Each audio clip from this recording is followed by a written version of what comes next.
Hello दोस्तों, आज मैं आपको बताऊंगा 11 ऐसी पावरफुल टिप्स जिससे आपको पढ़ने में आसानी होगी। Number 1, know your purpose. सबसे पहली बात यह है कि अगर आप पढ़ाई करने बैठते हो तो आपको ये पता होना चाहिए कि मैं ये पढ़ाई क्यों कर रहा हूँ, क्या बनना है मुझे किस लिए पढ़ना है। आपके माइंड में ये पर्पस सेट होना चाहिए कि मुझे क्यों पढ़ना है। Number 2, avoid distraction. जब आप पढ़ने बैठते हो तो आपको ये ध्यान रखना है कि आपका माइंड कहीं डिस्ट्रैक्ट ना हो, खास करके उन चीज़ों में जिससे आपका माइंड डिस्टर्ब होता है, जैसे खासकर फ़ोन। नंबर 3, एक बार में एक काम। आपको ये ध्यान रखना है कि जब भी आप पढ़ने बैठें तो कोई दूसरे काम को ना करें, जिससे हम पढ़ाई पर फुल फोकस नहीं कर पाते और हमारी पढ़ाई में डिस्टर्बेंस होता है।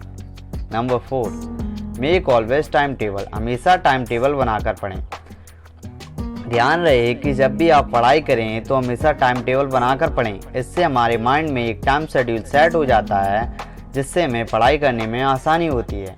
नंबर 5, अंतराल लेकर पढ़ें, टेक ए गैप। अगर आप लगातार पढ़ते हैं तो आप 1 से 1.5 घंटे पढ़ने के बाद 15 से 20 मिनट का गैप ले लें, जिससे आपका माइंड भी रिलैक्स हो जाएगा, आपका माइंड भी बोर नहीं होगा और पढ़ा हुआ भी याद रहता है। नंबर 6, अपने बनाए नोट से पढ़ें।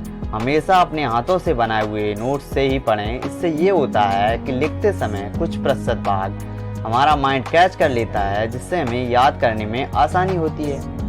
Number 7, revision do. रिवाइज बीच बीच में करते रहें। अगर हम रिवाइज करते हैं तो हमें पिछला लिखा हुआ भी याद रहता है और हमको एग्ज़ाम में प्रॉब्लम्स नहीं होती हैं, इसलिए रिवीजन करते रहें। Number 8, study with tricks. Trick के साथ पढ़ना।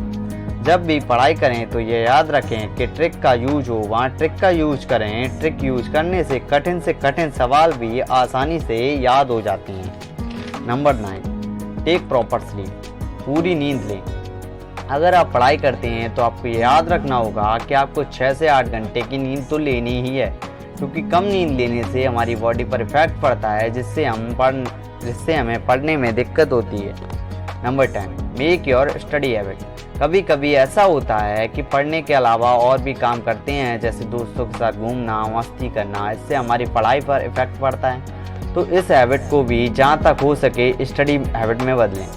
Number 11, study with discipline. Discipline के साथ पढ़ना। पढ़ाई में मेन काम होता है हमारे डिसिप्लिन का, क्योंकि डिसिप्लिन से ही हमारे स्किल्स निकलती हैं, जिससे हमें पढ़ने में आसानी होती है और हमें आसानी से याद भी हो जाता है।